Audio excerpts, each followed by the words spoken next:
sound.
Check this out.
Welcome, one and all. One of the biggest stepping stones in recent esports history belongs to the collegiate scene. And here we are with an historic day with the first day of Paladins College Esports with the AVGL Collegiate Tournament.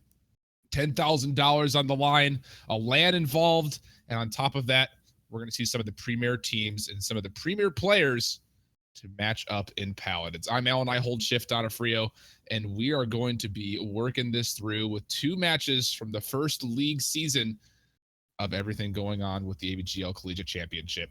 First game up will be Sheridan College versus Davenport University. You're going to recognize a number of names here as there are a number of teams that have picked up players that have been playing professionally. None more than the scary roster of Davenport University, which boasts some famous names like Wi-Fi, Powtech, Alternate, Grapple, and Avuli. Recognize those from some of the top three teams in the game, whether it happens to be Match Point or if it's going to be Eager or Astral Authority. AGG is well represented on that roster. We'll be bringing out that game to you guys as soon as we get a chance. So the first matchup we'll have is Sheridan versus Davenport University. Stick around for the first ever Paladins Collegiate Championship game broadcasted.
Welcome back, everybody. We are going live. Map number 1 in Sheridan and Davenport.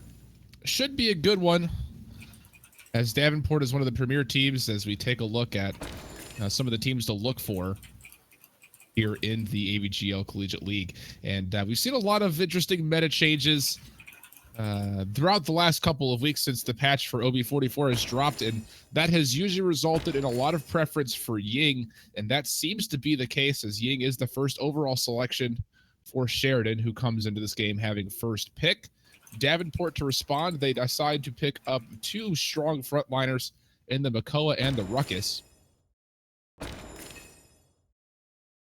And to try to respond to that, trying to take away another one of the big frontliners will be Sheridan. Grabbing the Barrack, we've seen with that Fortify Legendary card, that 4,000 plus shielding to every instance of barricade has resulted in a real, just a lot of shielding in general. We saw a couple of players picking up almost to 300,000 shielding in middle range to long range games, and having a Torvald along with that means that there's going to be another big frontliner to Barrack to kind of help him out right against that Makoa and Ruckus. For the support, though, for Davenport, they decided to go with Maldamba with a Drogos and a Grok to round out their roster. Again, Grok being used more for his damage than his healing with that new Maelstrom Legendary. Getting the Shock Pulse to bounce around and get that cooldown down is exactly what we've been seeing a lot of very wise Grok players do. And to finish things for Sheridan, they'll be going with Victor, who's been given that extra percentage damage boost to all of his legendaries. And as we jump through the game, it'll be important for us to kind of note as well what the format is here as we go through the season. This first couple of weeks will be in the group stages. All the teams that are a part of the Collegiate League have been split into divisions, mostly based off of the region that they are located. And these divisions are made up of about 8 to 10 different teams, where they will go into a round-robin format in each group, where each team will play each other hopefully about one time, depending on the number of teams in each region. And after that group stage is complete, the top 2 to 3 teams from each group will be invited to the championship stages, where they will get a chance to prove themselves as college's best Paladins team in this first ever instance of collegiate esports for Paladins. This, of course, happens over a couple of different weeks. But let's jump into game, shall we?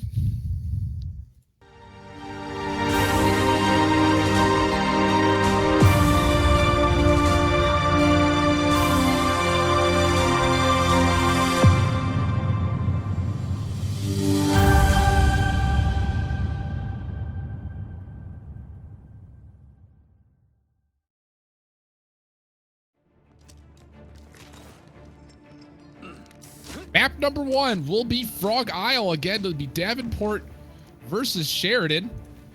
And running through the rosters for each of these teams, we will have Butterball playing Barrack, Clicku playing Shaolin, Just a Banana 21 on Victor, Master Round will be playing Torvald, and Thunar17 will be playing Ying. That makes up Sheridan University. And for the red side, Wi-Fi will be playing Makoa, Powtek on Grok, Alternate playing Maldamba, Grapple on Ruckus, and Avuli on Davenport. That is the squad for Davenport, one of the big juggernauts coming in roster-wise. And taking a look, the legendaries are just about as you would expect. It will be firefight, not gunnery for Victor. So again, the extra 30% hip fire damage coming out from Victor. And it will be combustible for Drogos, getting that damage over time. And immediately Davenport gets right onto point. And Wi-Fi able to get the first blood as he gets a nice dredge anchor onto Butterball's Barrack. And very quickly, the point gets up to above 30%, and damage continuing to come through. Wi-Fi finding another nice pull onto Kliku Shaolin, and Davenport looks just as strong as we imagined, because the first 2 kills relatively easy. Make that 3 as Avuli goes airborne with the thrust from the Drogos to pick that up. Another nice pull from Wi-Fi, finding Butterball. Again, trying to prioritize either the supports or these frontliners, and another nice Spitfire as well to boost everybody right into the face. And that will be the first capture point very easily for Davenport, and a double kill for Wi-Fi's Makoa will result in this big Davenport team going up early 1-0 against Sheridan. The zoning will continue for Davenport, as we tend to see very often when there is a large stagger for the defensive team. You can see them pushing the issue and trying to get control of this platform. But finally, Just a Banana from over near the vines, able to take out Avuli, who is trying to get airborne. And a nice Impaler arrow as well will find Wi-Fi, who will also drop. So Sheridan finding a little bit of ground as they try to set up this defense and getting themselves back together as they try to find more kills. It is a 5-on-3, and they need to force the issue if they want to jump in here and continue to have this advanced positioning. But Avuli is back. The Drogos coming in and finding a lot of Spitfire and salvo damage. That's 2 Spitfires in a row that connect for some good change of damage. And Grapple finds one just before Avuli does fall. The barrage is coming out, though. So a very early barrage, not able to convert a lot of kills, but the damage is done. And it will force Davenport, at least for the moment, a little bit further backwards. But it is all said and done a 4-on-2 as Torvald is trying to keep himself alive with the recharge and silence combination, but Runic Blast just does not last that long. And now as finally Sheridan comes back and they get their respawns where they need them, Davenport looks to continue to push on this aggressive payload. They're still above a minute, and if nobody gets on this payload, it will come in for the final push. Butterball is there just barely to hold this off, but no one is falling so far, and at the back end of an Avuli double kill, it will be Davenport finding themselves up 2-0 very early on. As we rock through the net worth charts, as you would expect, the red team very much so in control of that category, having 2 successful payload pushes and a lot of kill streaks left alive on the board for 4 out of the 5 players. You can see that flashing number on the right side of your spectator UI to see what those numbers are. And the damage dealt, interestingly enough, actually going the way of Shaolin and Victor. Even though Drogos has found himself a number of kills, he sits below both of them, not even quite hitting 20k yet, which is a rarity for Avuli, who is one of the masters at Drogos in the North American scene. Damage shielded also going the way of Sheridan.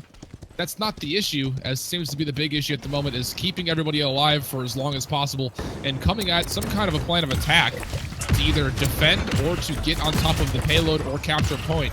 And so far they are playing a little more passive, but Wi-Fi is playing very aggressively, getting in the back line. He finds one, looking for a second. Victor is not able to get there to help his team whatsoever, which actually results on a 4-on-2 on point, as the Dragon's Fury was able to connect with Barrick. Torvald tried to stay alive with Ying, but in the face of so many red shirts, it can really only go one way, as finally Ying is absolutely decimated. And after 23% was captured for Sheridan, the retake was very real, as nobody sniffed out Wi-Fi's flank on Makoa, and they were able to find 2 kills before they came back to point. Anti-Rage also being popped very aggressively. Again, trying to find this aggressive zone is Wi-Fi and Powtech. They're here together with some support of the damage from Avuli and Grapple from the distance. Oh, and Ying absolutely gets melted off the field, completely indisposed as the payload finally comes through. Now 3-0 for Davenport, and they seem to be in control, but a nice protective bubble does save the victor for the meantime. But still, the damage from Grapple at the distance as that protective bubble from Torvald expires will result in his death. Another Dredgeacre on said Torvald as he tries to keep himself alive. Illusionary Rift comes out to help Tasane with the healing, but the pull plus the 80% damage from Makoa is just way too much. As we get to 2 minutes, the payload has moved for free, as Alternate has been essentially playing Payload Simulator and hanging out, giving that thing a nice little joyride as they finally come down towards the final steps. Avuli doing all of the damage, getting salvos and Spitfires left and right, and a couple of great direct shots as well with Powtech, who's looking for those shock pulse slows. And so far with the minute 40, looks like this might just only go one way. But the Dread Serpent does come out as well, right into a Hexafire's. Grapple has the high ground, able to find 1, able to find 2, and some damage onto Butterball, who tries to commit himself. He's got a payload right in front of him with the dome shield as his viewing lens. A barricade as well to try to keep him alive, but by himself, he's just taking too much damage, and Davenport goes right on through, finding themselves this first map victory at a scoreline of 4-0.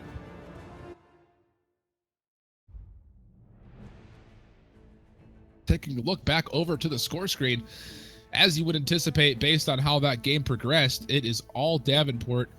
Eliminations, you can kind of see exactly how that went out. Ying was actually not able to find herself to be a part of any eliminations, as she died 7 times, not being a part of any kills. Still happened to get 22,000 healing, which isn't bad considering how often she was not on the field. But that being said, the damage was just too big, as Avuli started to get right up to 50,000 damage after a slow start. Very much so progressed, and 39,000 healing coming out from Alternate's Maldamba. Again, we've seen Maldamba is able to put out just as much, if not more, healing as Ying in the right hands, and that was very much so the case. But we will be jumping back with Game 2. Again, these are best of 3 map sets, so give us a second to get back in the game, and we will have map number 2 between Sheridan and Davenport right away.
the virus, coming crisis. You're invited to come down. Silver skin cells, simply held in a cradle, hopefully found. And if you're honest with me, if you aren't a liar, then just give me what I need. Tell me, where am I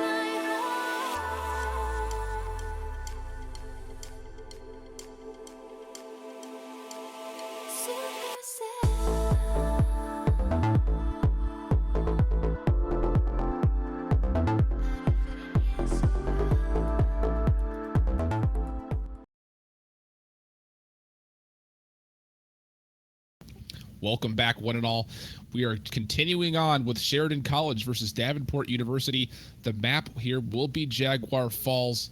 It's a little bit more background about both of these schools. You might be wondering, where are these schools, I hold shift? And I will tell you, young viewer. Sheridan College from Oakville, Ontario, Canada, the Bruins. Total enrollment of just 21,000. Very small school in Ontario.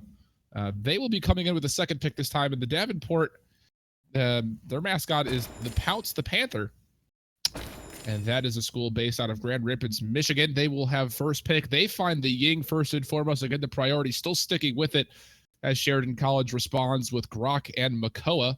So finding some value very early on, trying to get Grok on board. It's an interesting pick, though, because simply there already was a support picked up by Ying, and typically when Ying is on her own, she does just fine. To prioritize Grok so early on could possibly be seen as a misdraft in some fashions. But Davenport opting to get one front line and one damage, maybe just to feel out where Sheridan wants to go. They find the Ruckus and the Drogos, and Sheridan actually goes with the Bomb King very early on, finding priority for the Bomb King here on Jaguar Falls. The tight map corridors from left to right will obviously mean Grumpy Bomb is that much harder to avoid. Also picking up the Shaolin, finding themselves extra damage there. To finish things out, Davenport able to pick up Victor as their secondary source of a damage dealer and Barrick as their secondary frontliner. Again, we've seen very often, especially on Jaguar Falls, Barrick's barricade can take up so much space and finds extra value when it is on tighter maps, simply because it is harder for damage to get through or around.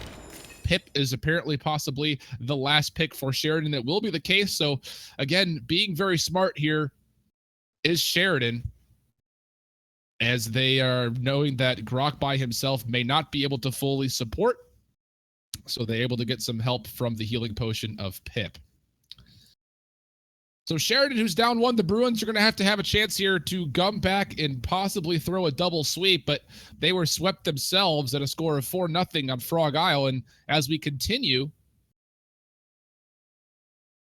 through this Temple Isle map set, Davenport looks to put this one away early and give themselves their first collegiate win here in Paladins. Sheridan, not wanting to go away that easy, will have a chance to throw in some interesting changes, throwing in the Bomb King early. Depending on what legendary Bomb King decides to go, it could be very devastated to Barrick and Ruckus. If he goes with the Demolition legendary, that eliminates all shields upon contact. It would be a very big counter towards, obviously, the barricade, which can be so strong. But on top of that, also the Dome Shield ultimate would be countered out by that.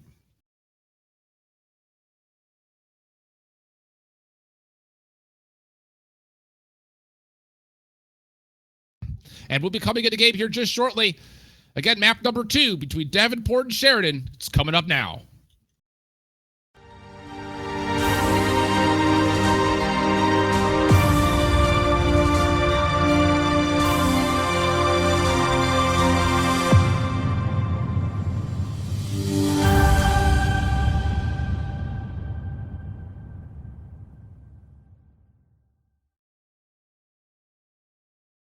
And here we are back at it. Jaguar Falls is the locale.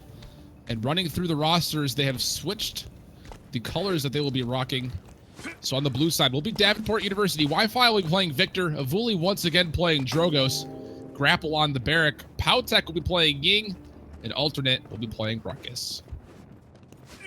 And for the Bruins of Sheridan College, it will be Butterball playing Makoa. Kliku playing Bomb King.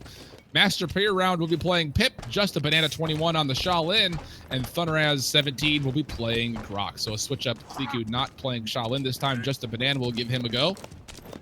The itemization seems to be favoring a lot of cauterize, really for both sides so far. 4 players picking it up for Sheridan, 3 picking it up so far for Davenport. Ying still having a decision making, and it will be another cauterize. So 4 for each, with 1 Wrecker out of Shaolin and a Kronos out of Drogos, trying to get that damage done as fast as possible and going airborne very quickly as Avuli, not seeing anything over the middle, will allow his team to understand that it will be the right side flank pressure out of the dark room coming from Sheridan College, and they do a pretty good job of pushing back Davenport early on. And ooh, a nice pull on Alternate will chunk down some of his health pool, but first blood still going the way of Avuli, and Powtek finds a second onto the Pip, and the health pools continue to melt off the back end of these fire spins from Avuli as he finds himself a delayed triple kill. Butterball by himself is getting aggressed on, and he will also fall to Avuli, who finds himself a delayed quadra kill, cleaning up 4 out of the 5 in that team wipe. And Davenport is up now 69, now up to above 70%, looking to continue their dominance over Sheridan College very early on, and that will be the case as no one's going to be even close to coming and contesting, so it'll go up 1-0 on the scoreboard for Davenport University. The Panthers drawing first blood and getting themselves on the scoreboard first. Spitfires happening progressively on the left side of the map as Avuli continues to get these combustible Spitfires off, which again will not only allow it to get people pulled back, but will also have a lot of damage over time, as there's a double kill now for Alternate. He decides, hey, share some of that mojo, I want some of that as well. And the payload continues to push with Barrack on the helm, driving the 4-speed up and over as they continue to zone out, does Davenport.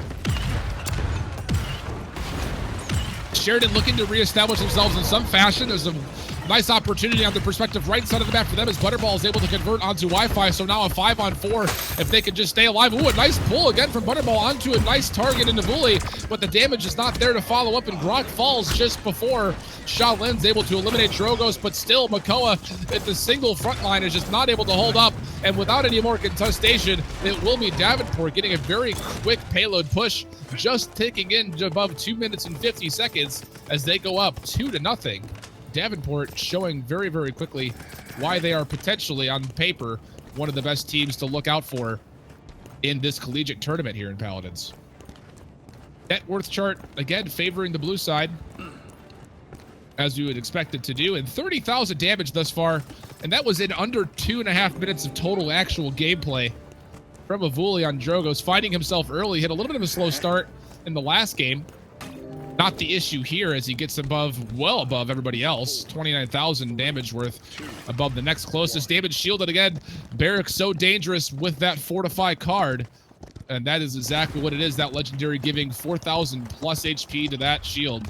And again, Avuli goes up in the air and sniffs out this flank as it moves perspectively right side for them. The Dragon's Fury coming in, looking for a target. He will pick out Grok, so one of the healers and supports down, and no utility as there will be no slow. And on the point is Barrack and Ying. They are already set up. Illusionary Rift comes out as well to help sustain that back line from Ying.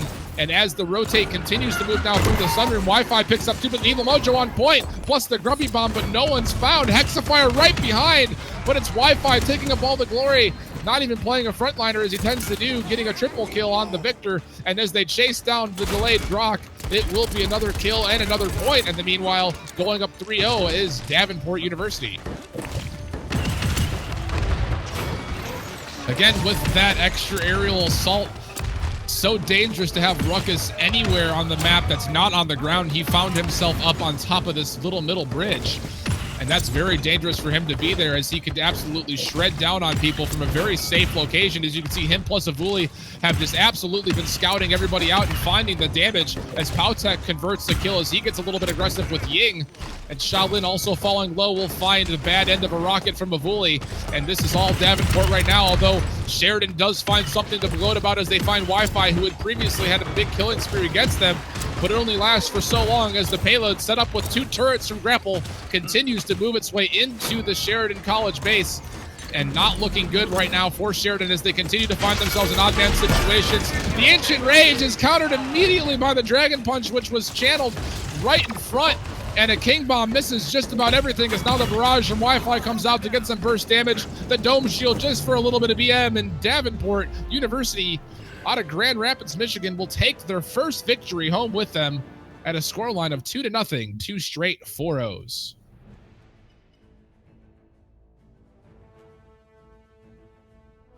And the scoreboard, as you would imagine, only 3 total deaths on the side of Davenport, again showing how cohesive this team can be.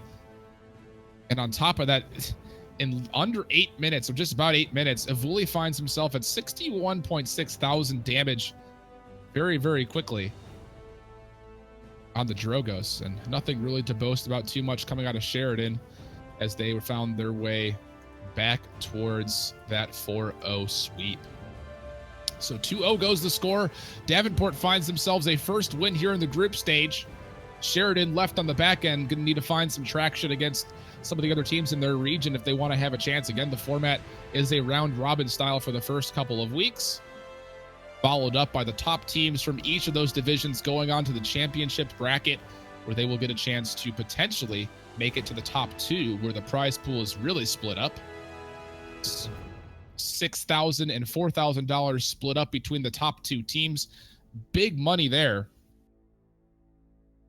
The 3rd and 4th place teams getting themselves a very healthy portion of crystals to spend in game, which will pretty much buy you, at that point in time, almost every skin of the game, or at least a good shot at getting every skin of the game. But still, that is the first map as we bring it to you. We will have the second one here pretty shortly as we get a chance to get everything reset up. So Sheridan College falls, and the rest of the matches are still going on. If you want to find more information on the AVGL and this collegiate tournament in specific, you can head over to www.avglcollege.org to find all the information, not just on Paladins, but also with the other games happening in Smite, Dota, and Counter-Strike Go. 4 of the premier leagues coming out to you guys this spring in this collegiate championship. We'll be coming out with a little bit of a break. Be back in a little bit, so stick with us as we'll have match number 2 here in the near future.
Welcome, Paladins fans. We hope you enjoyed the tail end of the North American Open bracket qualifiers. A hot matchup, as we seem to see in text as we're getting updates here, between Eager and Astral Authority. We're switching things up a little bit here. We are the collegiate qualifiers for AVGL, first ever collegiate tournament for Paladins, and another stepping stone in Paladins and just general global esports, as the college scene is becoming the new thing to bring out. And AVGL will be bringing out not just Paladins, but also Smite, Counter-Strike, as well as Dota 2. But here we're focused just on Paladins, and this will be a $10,000 prize pool for the AVGL Collegiate Championship. It will be a total of a couple of weeks, 4 weeks of regular season dates. Those are all based off of colleges from around the North American, both Canada and US countries, that are split up into different divisions based on where the region is, closest to region rather. And those divisions will be split up between 8 to 10 teams, depending on how many are local.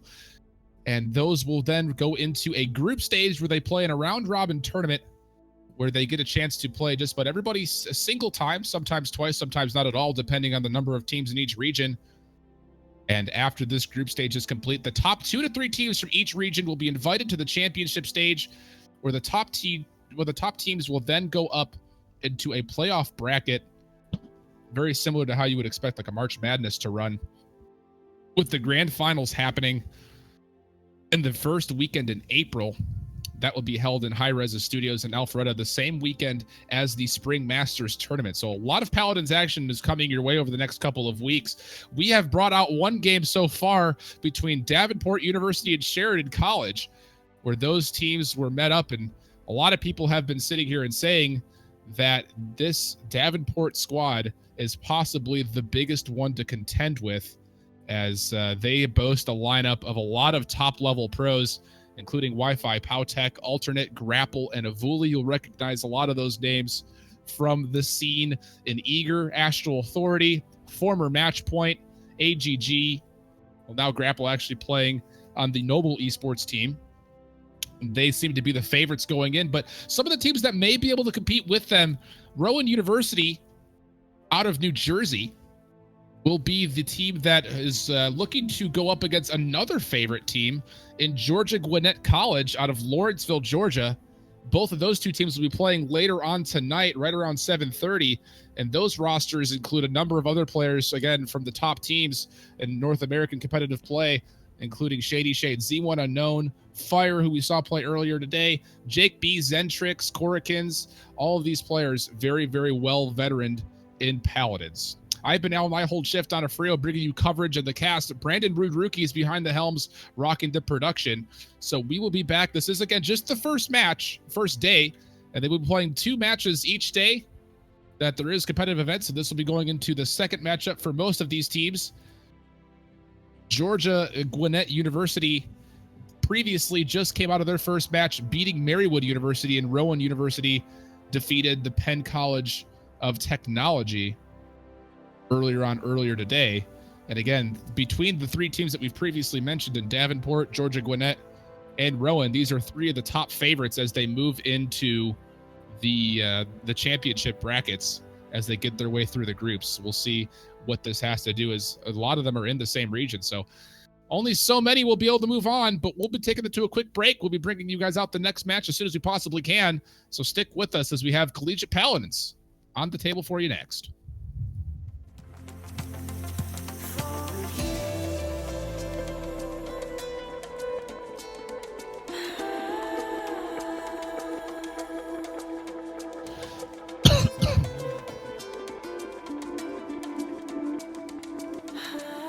That's a good idea.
consuming every power inside. A presence, a being I ignite. I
All right, folks, welcome back to the AVGL Collegiate Championship Tournament.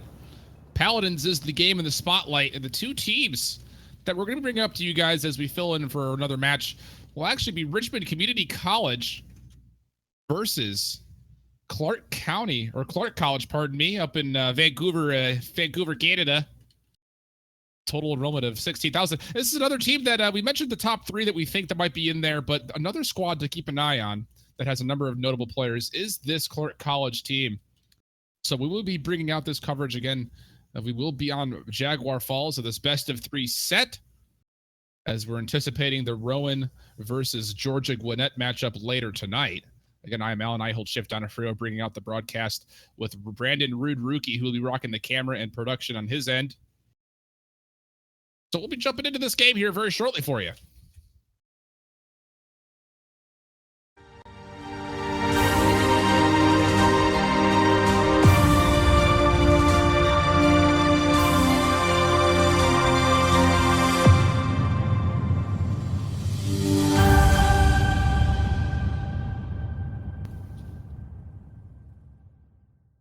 So here we are, the battlegrounds for this collegiate matchup. Again, Jaguar Falls, Clark College versus Richmond Community College. The Penguins going up against Richmond here. And as we take a look, it will be the roster on the left side for Clark College. Tate will be playing Androxus, Force on the Ruckus. I Drop Bodies will be playing Drogos, the Spuds on Makoa, and Monkey Mo 1234 will be playing Ying. A number of very notable names there, as they look to possibly be one of the other teams to contest against that very strong Davenport lineup. But on the other side, for the Richmond Community College, it'll be Mike Lake 24 playing Pip. Patel Yash 8 will be playing Fernando. Newt Doge will be playing Torvald. Cravo G will be playing Victor. And Damage 4000 will be playing Tyra. We didn't get the chance to bring out the draft to this one, but those are the rosters for you. The double front line for each, as well as just the single support, actually, for Richmond on the Pip, as the point fight here on Jaguar Falls breaks out very early and looking to take out possibly the Fernando, but it is the Pip able to get a lot of healing done, again, with that Mega Potion to keep him alive, but still three very quick kills coming out for Clark College as they look to finally possibly find this Fernando as the last possible kill. Force is staying on point, and the Spuds playing his signature. Makoa goes to zone as Fernando, if he's not careful, and he won't be, he is going to be very, very, very far staggered out from the rest of his team. As you can see, the zone is starting to get aggressive as we get to above 72% on the capture percentage for the Penguins of Clark College up in the Great White North. And it will be another stagger set of kills for the blue team as they capture the payload objective. They will start to move that around, and even though there was a nice firebomb right on top of Ruckus, he will outwin that trade. And Tate on the back end playing Androxus will find the flank with 2 kills of his own. A nice little double kill. And the payload continues to move. Taking a look at some of the legendaries, Tate is actually rocking with the Heads Will Roll legendary, so not going for Dark Walker, as there will be a Dragon Punch channeled and it will run right into the face of Victor, who did not anticipate that. I don't think I Drop Bodies anticipated it either, as he was looking for someone a little bit juicier and bigger, but still a kill is a kill, and he finds a second one onto Tyra, looking for more. He is by himself in the back line, doing a lot of free damage. He's on a rampage, as you hear the announcer call right behind me, and that's going to be 3 straight kills, looking for a 4th. I was right in front of the Victor, and he does find it. Torvald as well gets stunned out by the Dredge Anchor and finds that kill. Fernando trying to burn the Dragon in midair, but that's not going to go well, as it looks like it will be a 2-0 in favor of the Clark College Penguins. And the boys from Vancouver are doing work so far with just over 2 minutes and 40 seconds. They find themselves a 2-0 lead. Net worth charts very dramatically favoring the side of Clark College, as you would anticipate. A large 400 gap between the lowest on Clark College and the top on Richmond Community College. Damage dealt already 27,000, and he's 13,000 ahead of the next closest on his team, almost 2 times as much damage for I Drop Bodies on the Drogos. Damage shielded, though, will be favoring the Torvald and Fernando. Almost 30,000 damage already been shielded for Torvald, so a good stat line there, but the 22,000 healing is literally almost 20,000 full statistic points ahead of where Pip is. Again, favoring the Ying, who has been so strong in this new balance change. The Spuds with Master Riding looking to get around the backside and pick out one of the big damage dealers, and he finds himself a very tasty target, but will get very low. But the Shell Shield will keep him alive with the support of the Illusionary Rift, and Tate finding 2 kills as well. They get aggressive. A triple kill for Tate, looking for a 4th. He finds himself a quadra kill as Monkey Mo finalizes the Torvald. So 4 kills on board for the Androxus. Good start for him. Tate, the unknown player, I think for most looking at this roster, finds himself a quadra kill. And the rest of this point still very much so favoring Clark College as they get themselves a point on the scoreboard, now going up 3-0. And I drop bodies with a double kill with the support of the long distance Hexifier from downtown. Will get this Clark College team again rolling the payload very quickly. And again, this is one of the big teams in the top 5 that we anticipate will be doing very well here in the AVGL Collegiate Tournament. I Drop Bodies is having himself a day at 17 straight. So is Ruckus and Androxus. Neither have fallen as of yet. And they look to continue that streak as the payload continues to move. The only death right now is actually on the Spuds, who fell. But the Evil Mojo might have something to say about that. But Tate, with the accursed arm to respond, will keep things in his team's favor. So Evil Mojo not able to be converted on the barrage coming out, but gets canceled by a hook from the Spuds. You're not CCing me when you put those binoculars up, buddy. And with a minute 37 until overtime, the payload continues to make its way as Fernando tries to stall it out, but all he is successful in doing is staggering his death timer out from the rest of his team. But Hyper Beam comes out. It finds, looks like one player as Androxus went over the edge and fell quickly. The second would be the Ruckus, who was saved, it looked like, by the tree. And as more kills come across for Clark College, they take this first game in under 6 minutes. 4 minutes to nothing. 4 minutes, 4 points to nothing. Clark College Penguins actually beating the time on the same map that Davenport had earlier today against Sheridan College. And the scoreline, again, as you would anticipate, only 2 total deaths for the side of Clark College. 53,000 damage done by I Drop Bodies and the Drogos. 42,000, almost 43,000 healing from Monkey Mo on Ying. And that's the way it's going to end up on that first map. Again, this is a best of 3 set in this first matchup that both of these teams have had today. Every team will play twice on any given Sunday.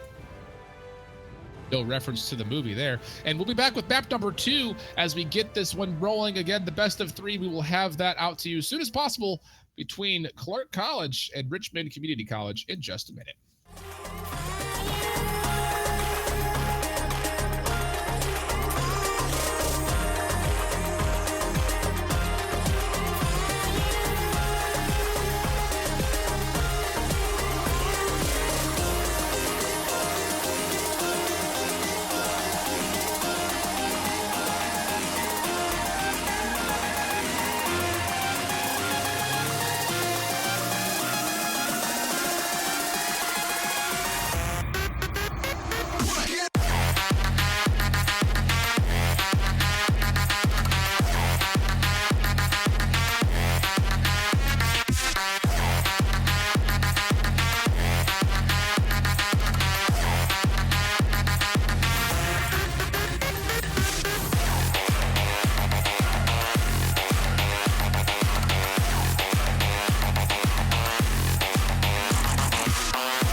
right, ladies and gentlemen, we are back. Map number 2 will be coming at you.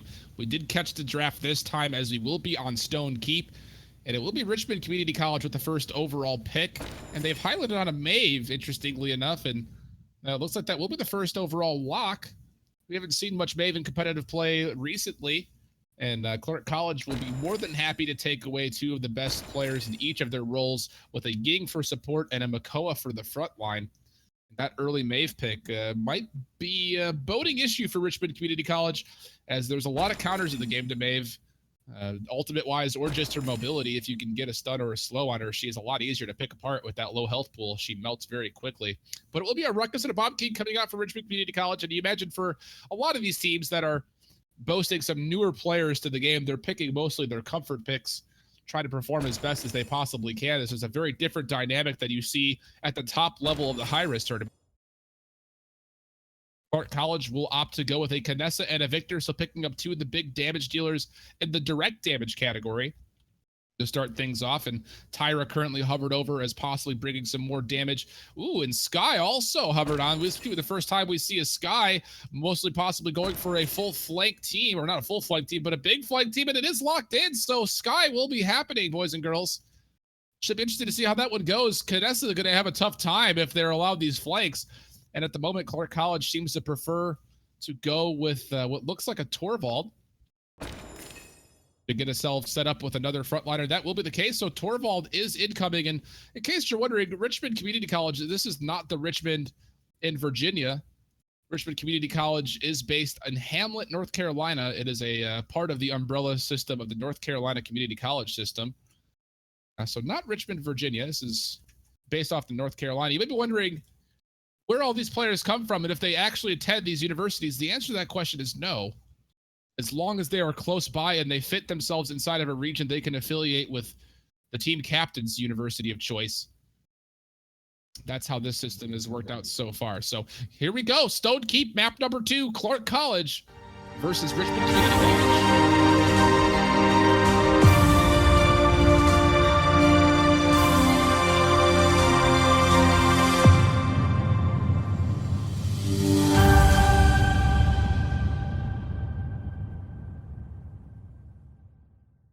And into game we go on the very regal and Renaissance-based Stone Keep. Other R words as well to enunciate those adjectives. And for the left side, rocking the blue this time through will be Richmond Community College. Mike Link 24 will be playing Bomb King. Crave OG will be playing Sky. Patel Yash 8 will be playing Ruckus. Newt Dodge will be playing Mave. And Damage 4000 will be playing Tyra. And on the right side, for Clark College, it would be I Drop Bodies on Canessa, Tate on Victor, Force Ying, and the Spuds playing Makoa. Monkey Mo will be playing Torvald, as it looks like our teams are switched up on the screen. We'll try to get that figured back to you guys so they're accurately represented by their colors. Show you the meaning of haste. Let the battle begin. And jumping into game, looking at Sky, she'll be taking surprise attack. The first shot out of Hidden will deal 300 bonus damage, and Demolition for the Bomb King. Newt Doge will be rocking the Cat Burglar legendary, and very quickly on, there is no pressure put onto the point whatsoever from Clark College, as it is a full flank, rocking with 2 master ridings on both frontliners. So rocking the flank tanks is Clark College, and they find themselves the first 2 now make that 3 kills. Patel Yash is sitting on point as Ruckus, but he's got nobody left with him, and he just sits there and knows his fate. He dies very quickly as Canessa tries to get set up and find herself some good angles and lines of sight, trying to scope out, and will find the Mave. So I Drop Bodies on the Canessa, looking to eliminate these flankers very quickly. 1 headshot will do it with Eagle Eye. That 50% bonus damage on headshots will eliminate both those characters in 1 shot, and will actually, I think, eliminate Bomb King as well if he finds a shot there. Looking for shots onto the Ruckus with his emitter open and his repulsor field blinking back away with the teleporter, and more free shots coming for I Drop Bot as he finds a kill. The rest of his team cleaning up around him, and at 90+%, it will in fact be Clark College taking the first point in dominating fashion. Tate with a double kill, sitting up top on the sniper nest on that balcony, finds himself a triple kill. This is a delayed triple kill, as the announcer calls it as a double. And now Tate jumping off and sprinting in to be looking for extra damage. He is rocking the Firefight legendary, which gives him 30% bonus damage with hip fire. so not using the ADS, and we'll see how often he actually uses that, as he is dropping right in and using it very wildly as he's able to shred down a lot of Sky's HP and turn his focus to Tyra. Indeed, that bonus damage, especially on a reload, is very dangerous, hitting for well over 250 if he finds the shots. And that's the case as he continues to shred through with the support of his team. And Ruckus right in front of him, his team is there to help peel. He's staying alive just barely. And with a minute 35, the payload continues to move through as Tate is called out as being savage very early on with a 14 streak already, being a part of just about every single kill. And this Sky and Maeve combination is getting absolutely shredded in the backline as they try to find a way to flank. Torvald right up front will try to zone things out. Ruckus is here. The Headhunter is activated looking for damage. The Hyper Beam as well will actually push the Bomb King off. And one more still falling was the Ruckus, and he expires just as the round also does the same. And very quickly, with just a little over 320, goes 2-0. Favor of the Clark College Penguins, again from Vancouver, Canada. Richmond Community College needing to find something to do in some way to find a bearing at the moment. Sky, at some reason, in some fashion, is for some reason taking up Illuminate. There's nobody on the opposite team that is stealth, so maybe a misclick from Sky player. Damage dealt, as we're taking a look, does go to both of the big guns held by Victor and Canessa. They sit up top with 24,000 and 21,000 respectively. Healing charts, as there is no healer on the side of Richmond Community College, will of course favor the Ying. And digging back to point, Clark College with actually Ying will actually stay on point by herself and dimensional link out once she finds the danger. And now the front line with Makoa comes into the Spuds, who is so adept at playing. Makoa finding himself not only a lot of dredge anchors, but also a lot of cannonball shots as well.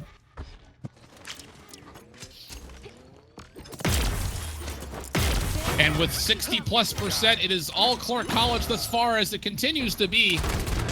Again, really nobody finding any deaths. In fact, no one has seen a death thus far for the side of Clark College. The Penguins surviving through this little warm-up we've had recently, at least in the Midwest. And continuing to push as it is now 3-0, as the timer you see ticking down is now at 2:20 until overtime. Crossfire is activated by Tyra, looking for damage, not able to find much at all, as Tate picks up another double kill. And again, Tate, a player that I've not heard of, is doing very well playing these damage duos. Played in Droxus last game, looked very good, and again showing the same here on Victor. Barrage comes down to burst away Ruckus, so no more frontline there, as it is just the two flankers left alive. King Bomb coming out, looking for some damage, will maybe try to focus down Tate, but he sprints away, and that Bomb King ult finds absolutely nobody. Tyra finds herself the first kill, though, on the side of Richmond Community College, as they pick up by drop bodies, who is only dropping himself at that instance.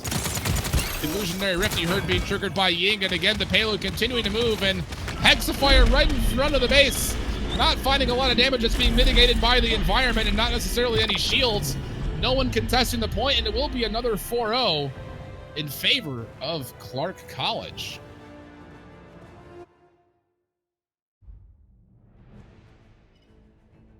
And looking at the scoreboard again, only the one death, as I drop bodies, was the clear feeder on his team from Clark College, able to find himself near the top at 28,000 damage. But the big storyline again is Tate, who played a really, really good Droxus game, and now with Victor finding himself near 44,000 damage in a very short game.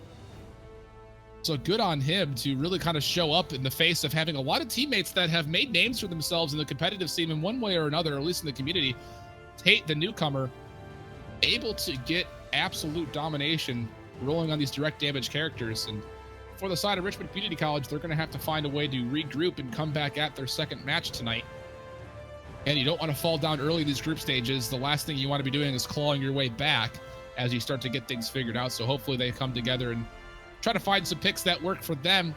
But that will do that best of 3 series. We'll be bringing you the Rowan University versus Georgia Gwinnett match as soon as they are ready. The timeline says 7:30. We'll see if we can get that out to you as soon as that. So stick with us for the next couple of minutes as we again bring continued coverage of the AVGL Collegiate Esport League here in Paladins. Don't give it up to care. Bitch,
don't believe it. No matter what we say, it's true. Is this our world? Send us a sign. Give us a reason to believe.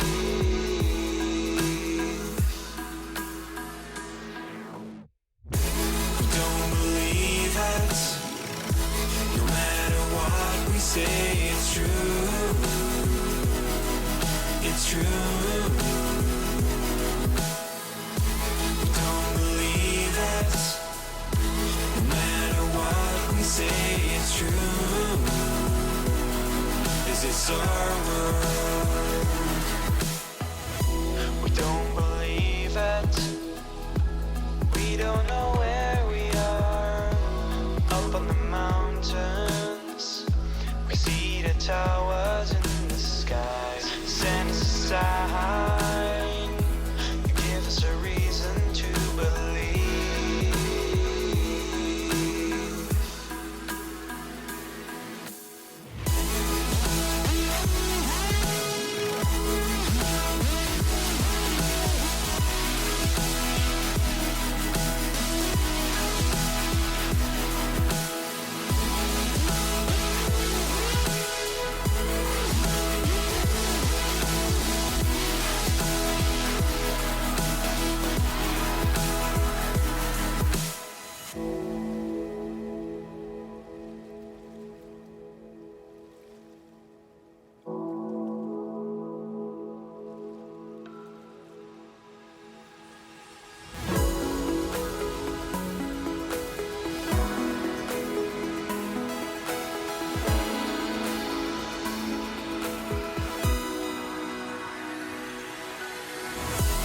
Don't believe it. No matter what we say, it's true. It's true. We don't believe it. No matter what we say, it's true. This is our world. We don't believe it.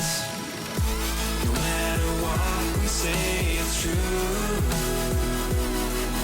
It's true. We don't believe it. No matter what we say, it's true. This is our world.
We don't believe it.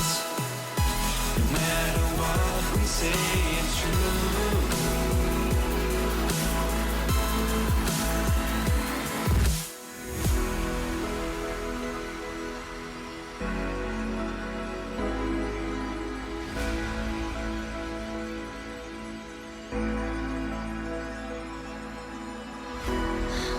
Will we ever get off this island? I don't know.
Welcome back, one and all. AVGL Collegiate Championship Paladins tournament coming to you.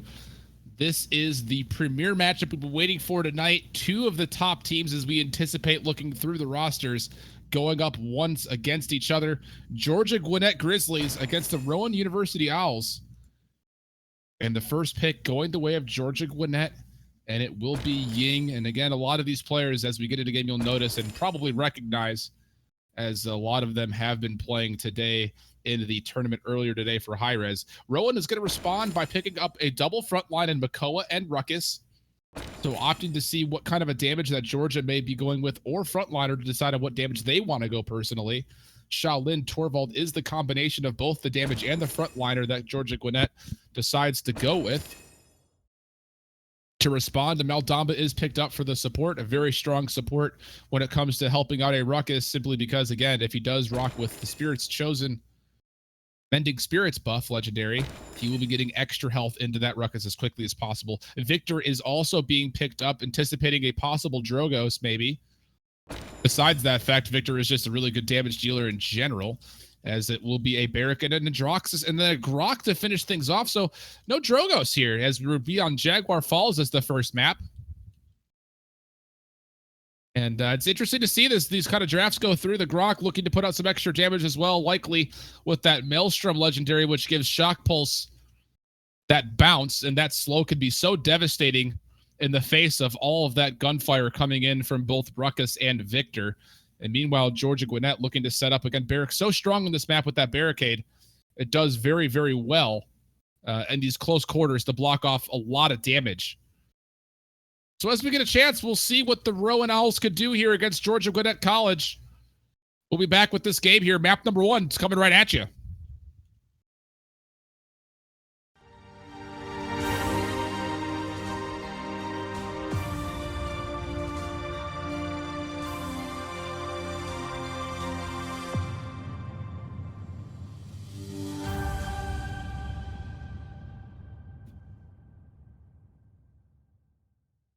And here we are, the best of 3 set series. Map number 1, again, Jaguar Falls is the environment we will get this on at. See the blood flowing, blood pumping. And taking a look at some of these rosters. On the blue side, I'll be Dethroner playing Barrack, Jake B on Shaolin, Kid Blasian playing Ying, Zentrix on Adroxus, and Korikins will be playing Torvald. That is the side of Georgia Gwinnett Grizzlies. And for the red team, Mr. Hazy will play Maldamba, Ethereal playing Grok, Z1 Unknown on Victor, Shady Shades on Ruckus, and Fire will be playing Makoa. That will be the roster for the Rowan Owls, rocking their very close to Rowan brown and red, a little maroon that they have with the Owls. And as the battle digs in, we are seeing, as we anticipated, the legendaries that were previously mentioned. Maelstrom, Gunnery actually being picked up for Victor, and Flux Generator being picked up for the Ruckus. So trying to get on point and get a boost to that Flux repulsor field. A nice pull from Fire off the bat, actually finds the first blood for the side of Rowan, and looking to take control of the point as Z1 Unknown finds himself 2 kills, still on fire from playing earlier today. And speaking of fire, Makoa able to find himself a pull and a pluck, plus another one as he shell spins in and finds Kid Blasian. So that's a double kill for Fire right after Z1 Unknown found himself a double kill, and after 4 kills total in tally. All alliteration aside, it is 70% in favor of the Rowan Owls as they continue to zone and get aggressive. And Korikins looking to get back in with the help of Jake B, who need to get this team turned around. They're probably going to have to give this one up, though, as there's just too much pressure in those close quarters.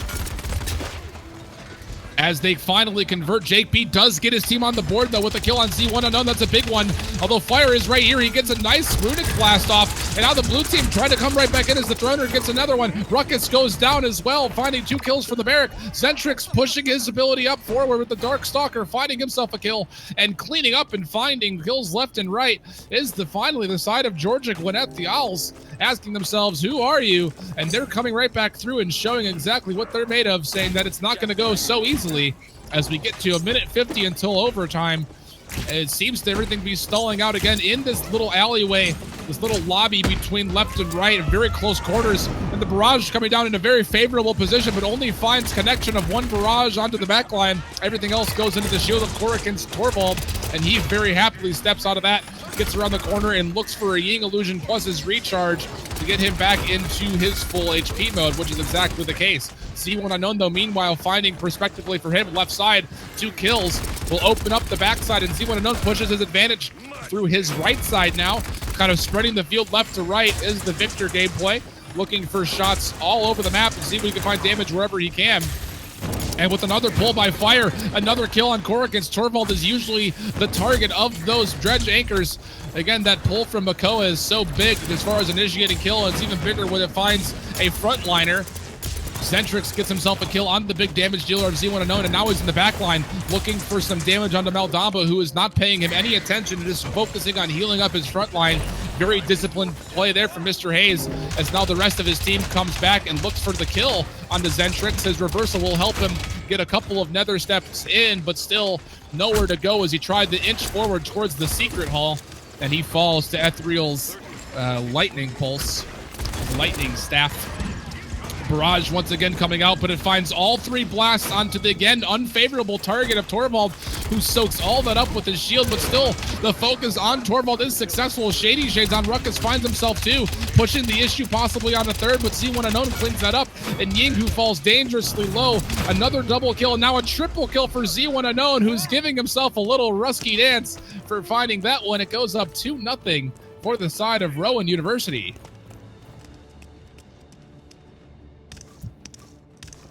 Taking a look at the net worth chart, very linear in action, but still very much so favoring the red-sided team of the Rowan Owls. Damage dealt, 40,000 of it so far for Victor. Next closest is Shaolin and Androxus, both of them sitting at just about 34,000 and 26,000 respectively. Damage shielding category again going to the fortifying build of Barrick. Torvald as well, getting that damage number up, although a lot of that's coming off of his health pool as he keeps tanking a lot of the barrage. And healing-wise, again, we see this very routinely. Maldamba up in the charts as it looks like we maybe have hit a stasis in-game.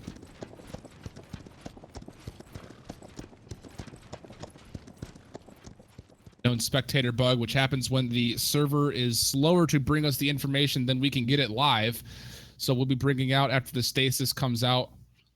Again, this is 2-0 in favor of Rowan. This is the second map that each of these, or second match that each of these teams have played as we get back into the game. And getting on to point. Again, the blue team trying to set themselves up early. Jake B in a pretty much a free area over here on the sunroom, which is prospectively left for them.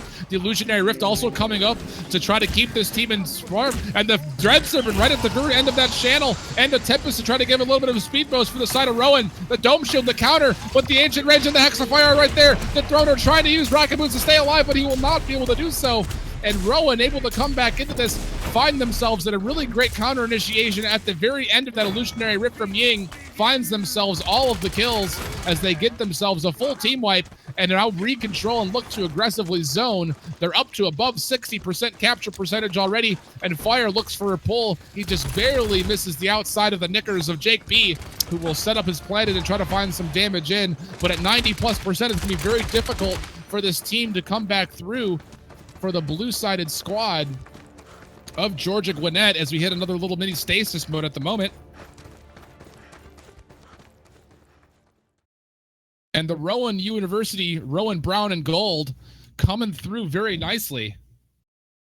School out of Glassboro, New Jersey in Camden County.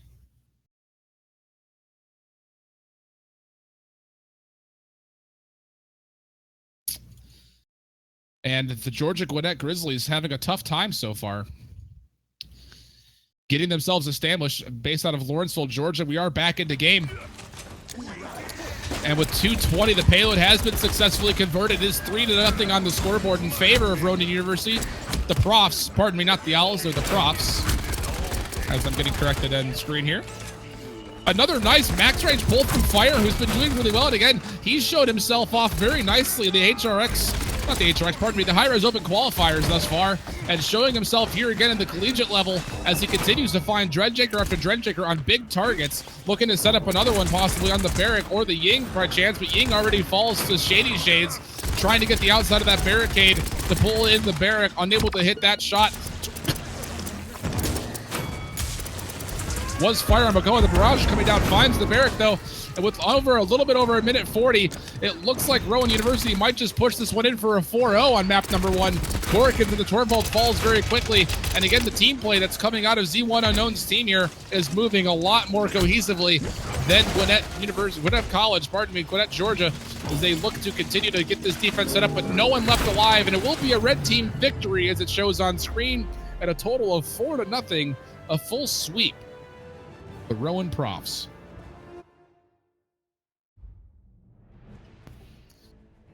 So maybe not the close game that some of us may have expected based on the names that we saw on screen. That being said, otherwise it just might be the fact that Rowan University has just got too much in their favor with this lineup. You can see the stat lines on screen, very, very much so favoring the side of Rowan University. 63,000 damage from Z1 Unknown, again finding himself at the top. 51.9 at the very top of the scoreboard for Jake B playing Shaolin. Had himself a decent game, went 4-8. Did die the most on his team, but he was also a part of the most kills, and 4 of those being in a row. Shielding going the way of Dethroner again. That Barrack with the Fortified Legendary is so devastating, especially on this map where that barricade could completely cancel out all the way left to right in some areas. It completely blocks off damage on the ground level. But not enough, apparently, as it was the Rowan University Owls finding themselves a 4-0 victory. We'll be bringing map number 2 of this best of 3 set here pretty shortly, so stick with us as AVGL coverage continues in a little bit.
All right, ladies and gentlemen, welcome back.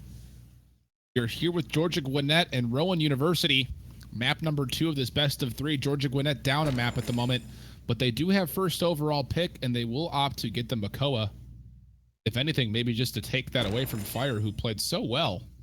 But regardless, Makoa, a very strong pick in the meta, still in the frontline category. Rowan will then opt to pick up the Ying as it was freely given. Ruckus will go along with her. So again, maybe trying to set up that front line a little bit more strongly again will be Rowan. Had a very nice game, to be completely honest. Everyone on the team playing very well. That resulted in that 4-0 sweep that we just previously saw. Cassie and Torvald, though, for Georgia Gwinnett to be picked up. Looking for maybe some comfort picks. As I know for a fact, Jake B loves Cassie. Well above level 20 in the mastery chart last I can remember.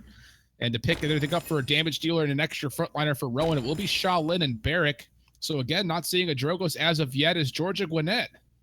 The Grizzlies opting to take the Androxus and Maldamba, so finding some value there, and might eat my words as, oh, I guess they have Zentrix as well. One of the two of them will be playing the combination of Cassie and Androxus, both of them very well able to handle that flank character. For the final pick for Rowan, we will be on Serpent Beach, by the way. Will be a Buck, which is by far one of the better maps for Buck. A very open area on a number of the flanks, allowing him to use that heroic leap to get in and out very quickly. So we'll have to take a look to see how well that Buck is utilized. And as we anticipate, it will likely be a bounce house legendary. But we'll have to see as we get into game. This is game number 2 between Georgia Gwinnett and Rowan University.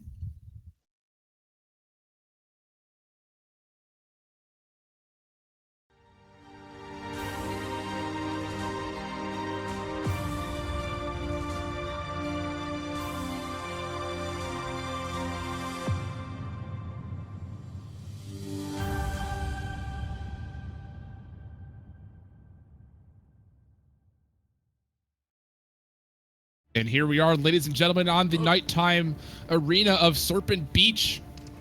And taking a look at the teams. Once again, rocking the blue will be Dethroner playing Makoa, Jake B on Cassie, Kid Blasian playing Maldamba, Zentrix on the Androxus, and Corkins will be playing the Torvald. That makes up the Grizzlies from Georgia Gwinnett. And on the red team, it will be Mr. Hazy playing Ying, Shady Shades on the Buck, Z1 Unknown on Shaolin. Notably, a reunion between those two players, formerly both on Eager. Fire playing Ruckus, and Ethereal will be playing Barrick. That makes up the Profs from Rowan University. Rocking their school-themed red. Rowan Brown, as they say. And so it begins. And looking at, speaking of red, all of the itemization coming out for Rowan is also red, as we see 3 instances of Cauterize and 2 into Wrecker as they look to shut down this front line and the healing very quickly. And as they get set up on a flank, they do have Shady Shades in a position to potentially find his way into the back line. He's actually on the opposite side of the map, but he's finding a lot of damage, and he will find some heroic leap damage plus an extra shot mid-air on Dethroner. So 2 early kills thus far for the side of Rowan. They continue their domination and their momentum from the last game, looking for targets as Fire, who continues to not know where anybody seems to be. But the last 2 players left alive are sitting over by the sundial. That's Maldamba and Torvald. And Buck, looking to put the pressure on, will jump right in there. But with the protective shield coming out from Torvald, not much damage will be confirmed as Shady Shades looking for the aerial advantage going up top, and will jump right into Zentrix, who falls very quickly to that shotgun of Buck. And 99% and now captured is the point for Rowan University. 5 straight points thus far. And Shady Shades continue to clean up on the back end. And a lot of this has to be like, the question for me becomes, what is happening for the side of Georgia Gwinnett? On paper, this roster looks to be very good. A lot of competent players, but they're absolutely getting pushed around at the moment by the dominating force of Z1's Rowan University Profs, as Ethereal picks himself up a double kill. And a lot of the question, I think, comes to what is Corkins able to do in the front line by himself as a Torvald, as he is up more often than not without his Makoa, as Dethroner has not been there all that often thus far. You see the Shell Shield already murdered down, as Dethroner also takes a lot of poke himself. And Kid Blasian trying to keep himself alive, but no, not able to do so, as Dethroner again falls very quickly. The target happening to be this Makoa Turtle, and Shady Shades just jumping all over the map, looking for damage left, right, and center, above and below. He's on a 10 streak right now, and with no one to contest the payload, a very quick 2-0 coming out for Rowan.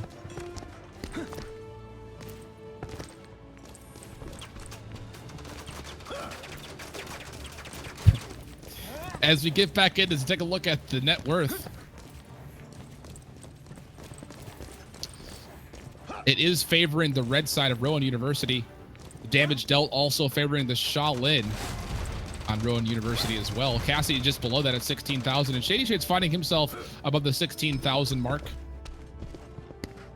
Damage shielded still going the way of Torvald and Makoa, but again, those shields have dropped very quickly and resulted in a lot of deaths thus far for each of them.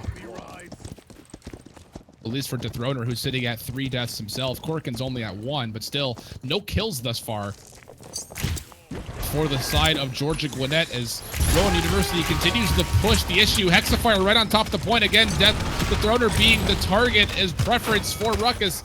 Gets a lot of that health pulled down, and Shady Shades in the back line with Buck Wild activated, looks for the damage, gets slowed a little bit, but not stopping him as he finds himself a double kill, low HP in that 2v1 situation on the outside. So Shady Shade's on a 13 streak, looking for more as he tries to force the issue on Torvald, but that shield's going to be just too much as the Throner finally comes right back in.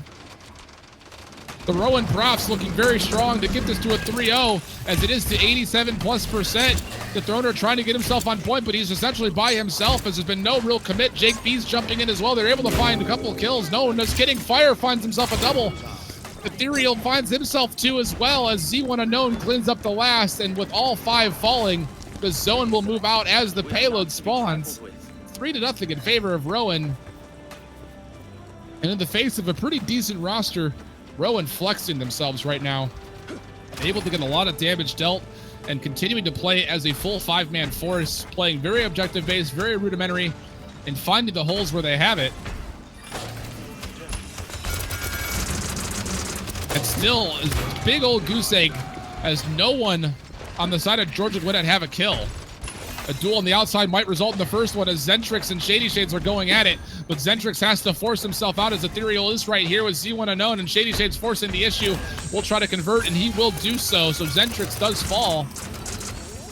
And Korrikan's by himself as the new target, as Jake B also hitting a lot of damage himself from fire. The Hyper Beam comes out for Korrikan just to push everybody back and to hopefully set up some kind of a defensive line for the side of Georgia Gwinnett, but it does so rather unsuccessfully. The Ancient Rage in the backline looking for damage. The Dread Serpent as well. A good combination of ultimates back and forth. The Dome Shield to zone everybody away, and it will be the Ancient Rage having to go through that death circle, and that will result in another death for the Throner, and everything's still going the way of Rowan. Jake B finally gets himself a kill, as it was the first one, I think, on the side. Yes, it is the first one for the side of Georgia Gwinnett, and as the stomp continues to roll through with still a little over a minute, the death timers are staggered, and the damage is being done as the last player left alive is Kid Blasian, and he is not able to hold long enough as Rowan University takes another sweet 4-0 and gets the map set 2-0.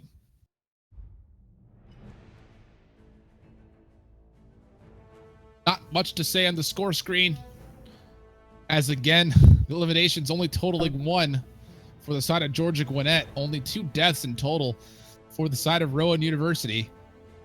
Damage numbers again coming out in a plethora for a lot of players for the side of Rowan. Shady Shades finding himself 36,000. Doesn't quite get to the level of Z1 Unknown Shaolin, finding himself 45,000.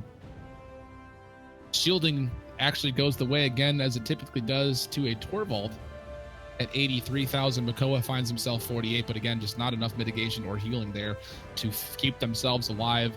And the team cohesion just not there for Georgia Gwinnett as of yet. But again, this is only the first week of this 4-week bracket that we go through with this group stages. They are regional brackets consisting of 8 to 10 different teams. Top 2 after the end of the group stages will move on to the championship brackets, where the regions will start to play against each other. And that will lead to us determining who our top 2 teams are, and they will be flown out to play in Alpharetta, Georgia at the High Res Studios the same weekend as the Spring Masters in the beginning of April. Games will be happening every Sunday immediately following the High Res stream of Paladins game, the semis and the finals. And as we continue through, we will be able to keep up with everything going on with AVGL, the rest of the stats. There's a lot of teams out there, so please come through and take a look at avglcollege.org. You can find the Paladins division set up at the very top under competitions. And then you can get to the Paladins Collegiate League, where you can see the results from the rest of the day, as well as the matches to come in the coming weeks. But that is going to conclude our coverage of the AVGL. Next up on AVGL's roster will be Counter-Strike Go. So if you're interested in watching some more collegiate esports, you can find that stream here very shortly. But on behalf of Brandon Ridruki, that's going to conclude our stream here for the Paladins coverage. Come back and join us next time, as we will be seeing more collegiate action. I've been El, I hold shift on a Frio, and we'll see you folks in the realm.